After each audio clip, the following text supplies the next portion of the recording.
pasti sudah tidak asing lagi dengan nama Soekarno. Ya, beliau adalah pahlawan dan proklamator kemerdekaan negara tercinta kita, sekaligus Presiden pertama Indonesia. Jasa dan perjuangannya dalam memerdekakan negara Indonesia sangat besar, hingga tak hanya warga Indonesia saja yang mengenal beliau, tetapi juga di seluruh dunia. Sebagai pahlawan nasional, pasti Soekarno mempunyai pemikiran-pemikiran yang hebat dalam memperjuangkan kemerdekaan. Pidato beliau yang berapi-api juga sukses membakar semangat bangsa Indonesia untuk menggapai kemerdekaan dan berdaulat sebagai negara sendiri. Soekarno memiliki pemikiran yang hebat tentang kemerdekaan sehingga dapat diterima mayoritas penduduk Indonesia pada saat itu. Berikut adalah beberapa kutipan dan pemikiran beliau tentang kemerdekaan Indonesia. Sekali lagi, kepada seluruh umat manusia, kepada pemimpin-pemimpin di semua negara, kepada pemikir-pemikir semua bangsa, saya anjurkan think and rethink, dan merenungkan, adakah sistem-sistem falsafah dan teori-teori politik usang yang tuan-tuan pakai itu membawa manusia lebih dekat kepada kebahagiaan dan kesejahteraan dan keamanan, ataukah membawa manusia lebih dekat kepada ketidakbahagiaan, ketidaksejahteraan, ketidakamanan, ketidakselamatan? Maka datanglah saatnya sekarang ini kita mengadakan introspeksi secara sungguh-sungguh. Dalam kutipan ini, Soekarno menyindir kita bahwa buat apa politikus-politikus itu berdebat siang malam di TV dan di platform media yang lain. Mulai dari pagi sampai tengah malam, acara berita di TV selalu menyajikan perdebatan politik yang tidak pernah ada penyelesaiannya. Dengan semua teori politik dan falsafah politik yang disampaikan pada debat itu, apakah bisa membuat kita lebih tentram, bahagia, sejahtera, dan selamat? Jadi, Soekarno mengingatkan itu bahwa sebenarnya tidak usah terlalu mempersalahkan teori tersebut. Soekarno juga berpesan, daripada berdebat seperti itu yang tidak ada ujungnya, lebih baik sekarang digunakan untuk introspeksi diri secara sungguh-sungguh. Introspeksi secara sungguh-sungguh maksudnya melihat ke dalam diri kita sendiri. Kalau dalam Islam, istilah ini disebut muhasabah diri. Jangan terlalu melihat sesuatu yang ada di luar diri kita, hingga akhirnya terjadi perdebatan yang tidak ada ujungnya. Saat ini, setiap orang yakin bahwa dirinya benar dan menganggap lawannya salah, sehingga terjadilah pecah belah antar kelompok dan individu. Menilai orang lain yang di luar dari diri kita itu mudah, tetapi menilai diri sendiri apakah sudah baik atau belum dan berusaha menjadikan diri kita lebih baik itu yang susah.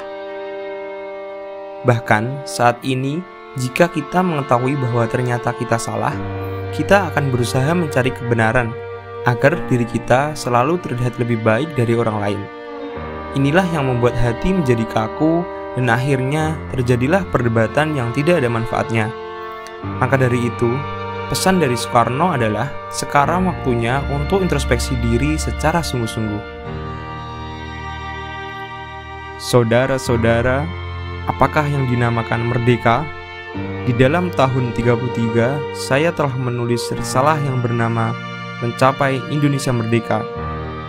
Maka, di dalam risalah tahun 33 itu, telah saya katakan bahwa kemerdekaan, politico onafhankelijkheid, political independence, tak lain dan tak bukan, ialah satu jembatan emas.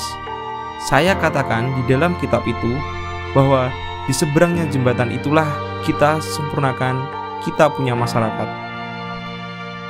Dalam kutipan tersebut, Soekarno menjelaskan bahwa Indonesia harus siap untuk merdeka. Indonesia tidak perlu menunggu segalanya menjadi lebih baik, baru memberanikan diri untuk merdeka lepas dari penjajahan.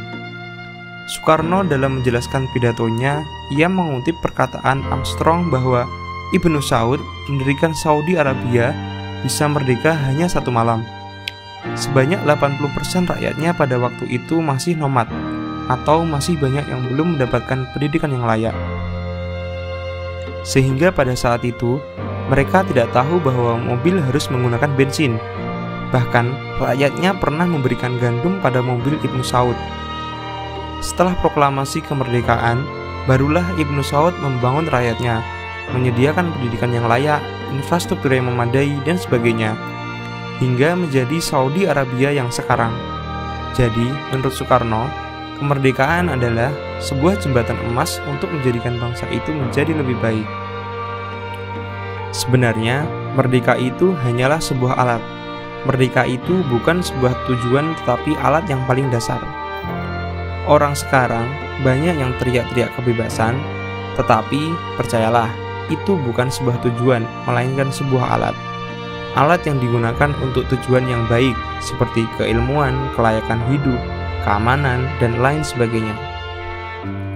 Seperti halnya agama, dia juga alat yang kita gunakan untuk mengenal Tuhan dan membimbing kita untuk hidup yang lebih baik dan beradab. Tetapi, jika alat itu digunakan dengan yang salah, maka apa yang telah kita perjuangkan sebelumnya untuk mendapatkan kemerdekaan hanya akan sia-sia.